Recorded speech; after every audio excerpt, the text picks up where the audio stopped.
इस बार यूथ का वोट एक इम्पॉर्टेंट फैक्टर होगा क्योंकि वो पॉपुलेशन का सबसे बड़ा हिस्सा है और उसका एस्पिरेशन अगर सरकार के मैनिफेस्टो और उनके चुनावी हिस्सों में नहीं है तो उसका इफेक्ट तो गवर्नमेंट को झेलना पड़ेगा। ट्राई अलायंस फाइट होगा वेस्ट बंगाल में और कुछ चेंजेस भी हम लोग एक्सपेक्ट करें कि कुछ चेंजेस देखने को मिलेगा वेस्ट बंगाल में। मेरे ही मतलब सर्कल में अगर हम लोग 10 जन हैं तो उसमें से एम्प्लॉयमेंट सिर्फ 2 या 3 को मिल रहा है। 7 जन बैठा हुआ after graduation from good colleges. Vote के समय जब लाइक एवरीबडी इज़ वर्किंग तब तो लाइक एवरीबडी मेक्स प्रोमिसेस ना, तो सब बोलते हैं तभी। फ्यूचर ये टी शर्ट के कलर की तरह ब्लैक, फ्यूचर नहीं है। क्या फ्यूचर बोले? नितिन गडकरी है वो तो बहुत अच्छे, मतलब जो रोड्स इंफ्रास्ट्रक्चर जो बना रहे हैं तो वो तो बहुत ही अच्छा लगता है कि जहाँ पे जो बीजेपी का जो गवर्नमेंट चल रहा है और जो हिटलरी जो शासन चल रहा है उसके खिलाफ जाके वोट करेंगे। राहुल गांधी और इंडिया अलायंस जो मुद्दों को लेकर वो इलेक्शन लड़ रहे हैं वो देश को पीछे ले जा रहे हैं और मोदी जी देश को आगे ले जा रहे हैं। देश के बचाओ, मोदी खा लेगा। बंगाल की स्थिति भी आज पूरा देश देख रहा है। ये चुनाव हिंदुस्तान को बचाने चुनाव है।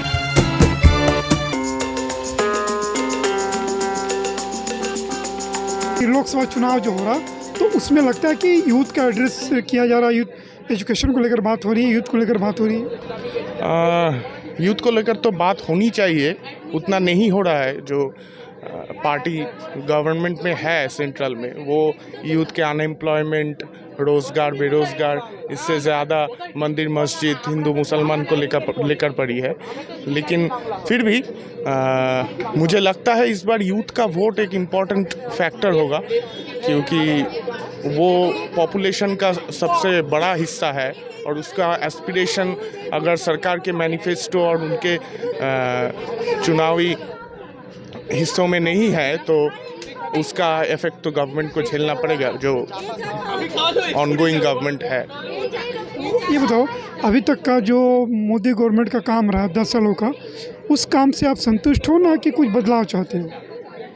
नहीं, मैं पर्सनली तो बिल्कुल भी संतुष्ट नहीं हूँ क्योंकि बेरोज़गारी बढ़ती जा रही है। जो इनकम इनइक्वालिटी है वो एकदम सर के ऊपर चला गया है। जो कैपिटलिस्ट ग्रुप्स है like Adanis and Ambanis, they are gaining more and more wealth with time, and जो मिडिल क्लास है वो उसका पर कैपिटा इनकम कम होता जा रहा है विथ एवरी सिंगल डे।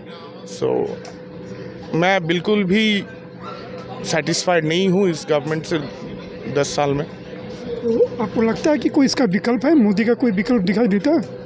हाँ, मोदी का विकल्प दिखाई देता है। मोदी का विकल्प हमारे देश में ही है। हमारे देश में जब सुभाष चंद्र बोस, भगत सिंह जैसे नेताओं का जन्म हो सकता है, बाबा साहब आम्बेडकर का जन्म हो सकता है, तो मोदी से अच्छा नेता देश से ही निकल के आएगा। मोदी को हटाकर कोई और को चांस देना चाहिए, देखना चाहिए कि वो मोदी से बेहतर होता है कि नहीं। कौन ऐसा नेता भी दिखाई दे रहा? अभी तो Rahul Gandhi I think is a good leader. Yeah, I mean, leader doesn't matter if the government and its policy are pro people. The leader doesn't matter. The face doesn't matter. मुंह डिसाइड नहीं करता कि गवर्नमेंट कैसे चलेगा। मोदी अकेले नहीं decide करता कि गवर्नमेंट कैसे चलेगा। ये बीजेपी और आरएसएस का पॉलिसी डिसाइड करता है कि गवर्नमेंट कैसे चलेगा। तो जो भी अगला नेता हो, जो भी अगला प्राइम मिनिस्टर हो, उसका फेस से इम्पॉर्टेंट है वो कौन सा पॉलिसी लेकर चले, उसका पॉलिसी प्रो पीपल हो या प्रो कैपिटलिस्ट हो। अभी जो लोकसभा चुनाव चल रहा है तो इस चुनाव को लेकर आपके मन में क्या कुछ चल रहा है, आप क्या सोच रहे हैं? देखिए, जो चुनाव इस साल वेस्ट बंगाल में हो रहा है उसको बहुत लोग ये कह रहे हैं कि it's a bi party election. ये बाई पार्टी इलेक्शन नहीं है। इसमें the left front Congress alliance का भी एक बहुत बड़ा महत्व है क्योंकि जो पर्सपेक्टिव वो लेके आ रहे हैं इस इलेक्शन में, इस कैंपेन में, वो है बेसिक नेसेसिटीज़ का, वो है एम्प्लॉयमेंट का। वो यूथ के बारे में बात कर रहे हैं कि वो बात कर रहे हैं कि कैसे ये जो मतलब कम्युनलिज्म चल रहा है इस देश में उसके आगे जाके कुछ कर सकते हैं। तो हाँ, मतलब अच्छे कैंडिडेट्स हैं हर जगह। इस बार ये एक ट्राई पार्टी फाइट होगा ट्राई अलायंस फाइट होगा वेस्ट बंगाल में, और कुछ चेंजेस भी हम लोग एक्सपेक्ट करें कि कुछ चेंजेस देखने को मिलेगा वेस्ट बंगाल में। जो यूथ का मुद्दा है, रोजगार है, शिक्षा है, तो इसको लगता है ठीक से एड्रेस किया जा रहा है? देखिए, एड्रेस अगर अब हम कैसे समझ सकते हैं कि एड्रेस किया जा रहा है कि नहीं, ये यहाँ पे बैठ के यहाँ पे खड़ा होकर मैं अकेला नहीं बोल सकता हूँ, क्योंकि जो पार्टी का जो फंड आता है, जो एमपी फंड आता है, वो बहुत क्षेत्र में इम्प्लीमेंट किया जाता है, बहुत क्षेत्र में यूज़ किया जाता है। तो वो फंड एलोकेशन क्या है, वो डिटेल्स हमारे पास नहीं है, इसीलिए पर जो ग्राउंड रियलिटी में हम देख रहे हैं कि आज भी बहुत जो लोग एसएससी टेट के एग्ज़ाम्स क्लियर कर रहे हैं, उन लोगों को आज भी नौकरी नहीं मिल रहा है। बहुत सारे हमारे वेस्ट बंगाल में बहुत सारे ऐसे न्यूज़ आए हैं कि it was also on the news that lot of jobs were sold out. ये जो नौकरी बेचने का बात है, ये तो नहीं होना चाहिए। तो इसीलिए मुझे लगता है कि ऑफकोर्स कोशिश चल रहा है, हर whichever party comes in power they will try, but ये प्रॉब्लम अभी बहुत परसिस्टेंट है कि नौकरी अवेलेबल नहीं है। अगर अवेलेबल है तो उसको बढ़ा नहीं जा रहा है, अगर बढ़ा जा रहा है तो बहुत इन मल्टीपल वेज वो जॉब्स आर गेटिंग सोल्ड। वो नहीं होना चाहिए, पर मुझे लगता है कि जो अब ये सामने आया है न्यूज़ के द्वारा, मुझे नहीं लगता अभी अब फिर से होगा कुछ दिन तक, पर we hope for the best. Every election जो भी आता है, same reaction to it. Everybody is fighting, it's getting little dirty, and yeah that's how it is here. यहाँ पे तो ऐसे ही होता है। तो ये लग रहा है कि जो आपके स्टूडेंट हो, आपके मुद्दे हैं, आपके जो समस्याएं हैं, या फिर आपके रोज़गार है, उस पर कोई चर्चा हो रही है, उस पर कोई बात हो रही है? वोट के समय जब एवरीबडी इज़ वर्किंग, तब तो एवरीबडी मेक्स प्रोमिसेस ना, तो सब बोलते हैं तभी। पर वोट के बाद असली बात आती है, परिवर्तन फॉर द बेस्ट। सब पार्टी, करप्शन हर पार्टी में ही होता है, पर may be something better.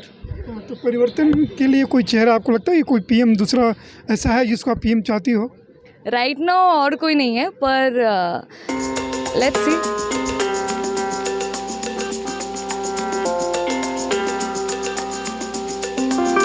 Youth का जो मुद्दा है, एजुकेशन और रोजगार का, उस पर क्या कुछ बातचीत हो रही है? नो आइडिया, ऐसा कुछ तो नहीं हो रहा है फिलहाल। बट द थिंग इज़, अभी ऐसा कुछ हो रहा है, अगर यहाँ भी अगर बीजेपी जीत जाए तो फिर बिहार की तरह यहाँ का भी कंडीशन हो जाएगा। 90% सब लोग बस ऐसे ही पास होने लगेंगे, पढ़ाई का कोई महत्व नहीं रहेगा। फिर जादवपुर यूनिवर्सिटी जो इतना नाम वाला यूनिवर्सिटी है जहाँ हम लोग पढ़ते हैं, ये भी उतना शायद अच्छे लेवल में ना आ जाए, ये भी बहुत डाउनग्रेड हो जाए अगर यहाँ पे बीजेपी जीत जाएगा तो हम लोग ये कर रहे हैं कि यहाँ पे ऐसा ना हो और टीएमसी जैसा है वैसे ही बरकरार रहे। अभी तक का जो पीएम मोदी का काम रहा 10 साल का, उसको आप किस तरह से देखते हो? देखिए, जो एक्चुअल हम लोग को गवर्नमेंट चाहिए किस लिए कि वो लोग हम लोग को सही फैसिलिटीज़ दे। बट यहाँ पे तो कोई अच्छा फैसिलिटी मिले ही नहीं है हम लोगों को। हम लोग को सबसे ज़्यादा ख़राब है कि हम लोग का जीडीपी इतना कम हो चुका है, प्लस हम लोग का जो सबसे बड़ा जो मुद्दा है यूथ के लिए कि अनएम्प्लॉयमेंट। जैसे कि हम लोग मेरे सर्कल में अगर हम लोग 10 जन हैं तो उसमें से एम्प्लॉयमेंट सिर्फ 2 या 3 को मिल रहा है। 7 जन बैठा हुआ after graduation from good colleges, ठीक है, हेरिटेज से निकल के लोग अनएम्प्लॉयड होके, heritage one of the top colleges of Kolkata है, वेस्ट बंगाल का one of the top colleges है, उसके बाद भी ग्रेजुएट होकर लोग बैठ के, तो बहुत ज़्यादा अनएम्प्लॉयमेंट बढ़ गया इंडिया में। और ऐसा रहा तो फिर इंडिया का हालत बहुत कम हो जाएगा। एज इफ हम लोग देख ही सक रहे हैं कि हम लोग का जीडीपी कितना कम हो चुका है, तो और भी आगे होने वाला है अगर यही बीजेपी सरकार अगर चलता रहा तो यूथ के हिसाब से सरकार सही नहीं है। बदलाव लाना ज़रूरी है। कोई नज़र में आ रहा है कि किसको प्राइम मिनिस्टर बनाना चाहिए या नया कौन होना चाहिए? यूथ के पर्सपेक्टिव तो देखें तो अरविंद केजरीवाल बहुत अच्छा काम कर रहे हैं, क्योंकि दिल्ली में वो स्कूल्स वगैरह में बहुत ज़्यादा फैसिलिटीज़, क्योंकि अगर फाउंडेशन ही बच्चे लोग का जब अच्छा रहेगा, स्कूल्स वगैरह जब अच्छा रहेगा और फ्री एजुकेशन जब मिलेगा उन लोग को, तो वो लोग बहुत ज़्यादा उन लोग को मोटिवेशन मिलेगा कि स्कूल में जाए, पढ़ाई करे, अच्छा ये करे। तो उसमें ये हो सकता है। तो अरविंद केजरीवाल बने तो एजुकेशन फील्ड में अगर यूथ अगर अच्छा रहेगा तो देश भी अच्छा बन जाएगा, क्योंकि वो लोग ही को देश संभालना है। तो इसीलिए वही बोल रहे थे, अरविंद केजरीवाल राइट कैंडिडेट है मेरे हिसाब से। जो लोकसभा का जो अभी इलेक्शन चल रहा है, तो अभी लोकसभा का जो इलेक्शन का 3 मेजर पार्टी है, वहाँ पर है बीजेपी है, वहाँ पर ऑल इंडिया एक जोट है, और सीपीएम का कोई थोड़ा पार्ट है, वहाँ पर दिल्ली में आप पार्टी है। तो अगर इंडिया में क्या हो रहा है, इलेक्शन के नाम पे, डेमोक्रेसी के नाम पे धब्बा, डिक्टेटरशिप, सिंपली डिक्टेटरशिप चल रहा है इंडिया में।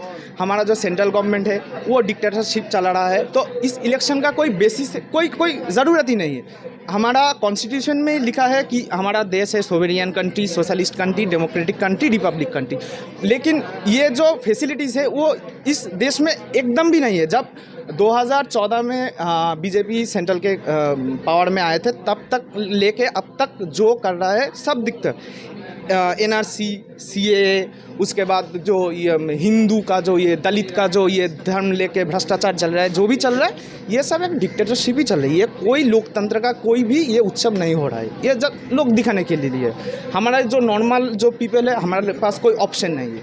ना बीजेपी बेटर है, ना वेस्ट बंगाल में दीदी का सरकार बेटर है, ना CPM पहले था वो बेटर है, कोई भी बेटर नहीं। हम लोग है, हम लोग दास बन के घूम रहे हैं, वो लोग सब हम लोग के ऊपर शासन कर रहे हैं। ऐसे ही चल रहा है, यही हो रहा है लोकतंत्र। ये लग रहा है कि जो यूथ का मुद्दा है, एजुकेशन है, उसके बाद एम्प्लॉयमेंट है, उस पर कोई बात हो रही है, उस पर कुछ काम किया जाए? कहाँ पर 2 दिन पहले वेस्ट बंगाल के हाई कोर्ट से आया कि 2010 में OBC का जितना सर्टिफिकेट है वो कैंसिल हो गया। उसके पहले हाई कोर्ट ने 25,000 लोग का जो SSC का रिक्रूटमेंट तक कैंसिल हो गया। लोग अभी शिक्षा का कोई मान ही नहीं है क्या? सब कुछ प्राइवेटाइज हो रहा है। सरकारी स्कूल में बच्चे क्यों पढ़ेंगे? आप अपने बच्चे को सरकारी स्कूल में पढ़ाएंगे? नहीं पढ़ाएंगे। सब कुछ का सब मतलब इंफ्रास्ट्रक्चर का जो रुपया है, जो कॉस्ट है, सब इंक्रीज़ हो रहा है। तो सबके लिए तो ये सब झेलना मुमकिन नहीं है।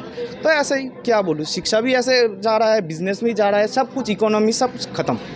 तो फ्यूचर क्या दिखाई दे रहा है? फ्यूचर ये T-शर्ट के कलर की तरह ब्लैक, फ्यूचर नहीं है। क्या फ्यूचर बोले? ऑप्शन नहीं है, कुछ ऑप्शन नहीं है। बेटर एक नई गवर्नमेंट चाहिए, एक वेल स्ट्रक्चर्ड गवर्नमेंट चाहिए, कोई विकल्प नहीं है। इंडिया बहुत पीछे है, बहुत सारे रेट में, GDP में पीछे है, हंगर इंडेक्स में पीछे है। ये सब को लेके एजेंडा होना चाहिए, ना कि मतलब रिलीजन लेके कौन राम मंदिर बनाया है, कौन मस्जिद बना रहा है, ये सब एजेंडा नहीं होना चाहिए इधर। ये सभी चीज़ें हैं। और इलेक्शन को लेकर मेरा जो अभी मानना है, मतलब मैं जितनी देर तक देखा हूँ कि कोई मतलब ऐसा, मतलब जो हम मैजिक फिगर बोलते हैं ना इलेक्शन में 272 का, मुझे लगता है वो कोई एक सिंगल पार्टी अटेंड नहीं कर पाएगा। मतलब इस साल का इलेक्शन बहुत अनप्रेडिक्टेबल है, क्योंकि इस साल के इलेक्शन में 2 टर्म का मोदी का सरकार था, तो मोदी का सरकार रहने से बहुत नुकसान भी हुआ है देश को। देश का जो ये है उसको क्या बोलते हैं, मतलब गवर्नमेंट जो इंस्टीट्यूशंस है वो सब मोदी ने बेच दी है। मतलब आप अभी ये सोचिए कि अगर आपके घर पे कोई आग लगा है या कोई प्रॉब्लम है, अगर क्या आप आपके घर को बेच दोगे या आपका घर में जो प्रॉब्लम है वो प्रॉब्लम सॉल्व करने में लगोगे? आप लगता है मोदी सरकार से खुश आप नहीं हो, उसके फैसले से जो भी लिया गया है, तो आपको लगता है कि कोई इसका विकल्प है आपके पास? विकल्प अभी मोदी का विकल्प ऑब्वियसली अभी ये है क्योंकि अब देखिए, अब मोदी उधर बोलते हैं कि 70 साल कांग्रेस सरकार थे, वो लोग क्या, पर अभी आप इंडिया में जब भी है ना, आप ये इनकार नहीं कर पाएंगे कि कांग्रेस ने कुछ भी नहीं किया है। ये बात है कि जो भी सरकार में जाएगा उसका नेगेटिव पॉइंट पॉजिटिव पॉइंट होगा, पर अभी इंडिया में आप जो भी चीज़ देखोगे वो सभी तो कांग्रेस का, मतलब IIT भी कांग्रेस का ही दिया हुआ है, IIM भी कांग्रेस का भी दिया हुआ है, TIFR भी कांग्रेस का ही दिया हुआ है। तो हाँ, कांग्रेस ने बहुत सब चीज़ सही किया ये भी नहीं है, पर जो भी चीज़ देख रहे हैं वो तो सब मैक्सिमम कांग्रेस का ही दिया हुआ है ना। तो मुझे ये लगता है कि अभी मोदी का जो अल्टरनेटिव होगा वो अभी जो एक अलग जो एक कोलिशन फॉर्म हुआ है जो इंडिया नाम का होगा वही होगा। इस इलेक्शन में आपको लग रहा है कि जो स्टूडेंट है या यूथ है उसके जो समस्याएं हैं, जो मुद्दे हैं, उसको एड्रेस किया जा रहा है, उस पर बात हो रही है? बात तो हो रही है लेकिन नॉट इनफ, मतलब और ज़्यादा बात होना चाहिए, क्योंकि जो मतलब यंग वोटर्स है तो लाइक बहुत young voters they are not aware, क्योंकि उनको पता नहीं कि मतलब क्योंकि मीडिया के वजह से और maybe because a lot of young people do not watch news और do not read the newspaper. तो मतलब जस्ट सोशल मीडिया कंज्यूम करने से तो मतलब देश का एक्चुअल सिनेरियो नहीं पता चलेगा। तो बहुत सारे यूथ के मतलब लोग भी अवेयर नहीं है और द पॉलिटिकल पार्टीज़ जो है वो भी उतना एफर्ट नहीं दे रहे हैं जो जाकि मतलब यूथ को रीच कर सके। तो हाँ, बात तो हो रहा है लेकिन और ज़्यादा होना चाहिए। ये आपके लिए इस समय कौन ऐसा नेता है जो लगता है कि देश के लिए अच्छा काम कर रहा है या फिर करेगा? नितिन गडकरी है वो तो बहुत अच्छे, मतलब जो रोड्स इंफ्रास्ट्रक्चर जो बना रहे हैं तो वो तो बहुत ही अच्छा लगता है, क्योंकि India was known as a country where roads were not that good, but after Nitin Gadkari, after he becoming the minister of transport, तो roads are becoming better. So वो बहुत अच्छा लगता है कि मतलब इंडिया भी ऐसा इंफ्रास्ट्रक्चर पा रहा है जो जिसकी उसकी नीड थी. प्रधानमंत्री जो नरेंद्र मोदी हैं वो 10 साल थे, तो उनका काम आपको कैसा लगा? क्या आप चाहते हो कि उनको चेंज किया जाए, राहुल गांधी, ममता बनर्जी या किसी और को प्राइम मिनिस्टर बनाया जाए? अच्छा, मतलब किसी और को, मतलब और कौन बनना चाहिए तो मतलब मुझे नहीं पता, टू बी ऑनेस्ट. लेकिन हाँ, नरेंद्र मोदी, ऐसा मैं नहीं कहूँगा कि नरेंद्र मोदी ने सब कुछ परफेक्ट किया है और सब कुछ नहीं किया है, लेकिन हाँ बहुत सारे काम है जो उन्होंने ज़रूर अच्छे किया है, और मतलब कुछ एरिया ऐसे भी है जिसमें और काम करना चाहिए. जैसे कि मुझे लगता है कि एडुकेशन पे और काम करना चाहिए. लेकिन हाँ बहुत सारे ऐसे भी काम है जैसे कि डिफेंस, जैसे कि इंफ्रास्ट्रक्चर, ट्रांसपोर्ट, इसमें लेकिन उन्होंने बहुत अच्छा काम किया है. मतलब कौन नेता है, इससे बड़ी बात है कि जो भी आए वो ये सब काम करे. तो अगर नरेंद्र मोदी ये आते हैं अगेन और फिर ये सब काम करते हैं तो मतलब वही होना चाहिए, और इफ और कोई नेता आता है और फिर ये काम करता है तो हमें तो वही चाहिए. देखिए, इस बार जो लोकसभा चुनाव हो रहा है इसमें इंडिया की हर नागरिक का जो डिमांड है वो मुद्दा होना चाहिए, शिक्षा की मुद्दा होना चाहिए, हर कम्युनिटी का इक्वालिटी, फ्रीडम ऑफ स्पीच, वो उसके बारे में होना चाहिए. हम ये सोचते हैं आज ये युवा पीढ़ी और इंडिया के सभी नागरिक वो इस मुद्दे पे वोट देंगे जहाँ पे जो बीजेपी का जो गवर्नमेंट चल रहा है और जो हिटलरी जो शासन चला रहा है उसके खिलाफ जाके वोट करेंगे, और इस बार बीजेपी गवर्नमेंट में नहीं आएंगे. मोदी का थर्ड टर्म आएगा. इस बार बीजेपी को 400 सीट मिलेगा. वेस्ट बंगाल में भी हमारा रिजल्ट बहुत ही अच्छा होगा. पिछले बार हमको 18 सीट्स मिला था, इस बार मिनिमम 25 to 30 सीट्स हमको मिलेगी. बहुत ही वन साइडेड इलेक्शन, कोई रोमांच नहीं है इसमें. अपोजिशन में कोई उस ताकत ही नहीं है कि वो मोदी को चैलेंज कर सके किसी भी इशू में. राहुल गांधी और इंडिया अलायंस जो मुद्दों को लेकर वो इलेक्शन लड़ रहे हैं वो देश को पीछे ले जा रहे हैं, और मोदी जी देश को आगे ले जा रहे हैं, एक विकसित भारत का सपना देख रहे हैं. और राहुल गांधी का विजन पूरा मिडिल एजेस का है. तो कांग्रेस का रिजल्ट इस बार और भी ख़राब होगा और मोदी जी 400 सीट लेकर इस बार भी पीएम बनेंगे.